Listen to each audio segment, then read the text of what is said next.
of happiness? A clear horizon.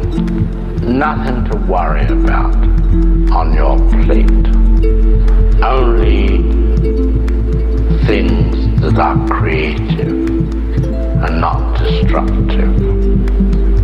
And that's within yourself. Within me, I can't bear quarreling. I can't bear feelings between people. I think hatred is wasted energy. And it's all non-productive. I'm very sensitive. A sharp word said by, say, a person who has a temper. I know we're only human. We do go in for these various emotions, call them negative emotions.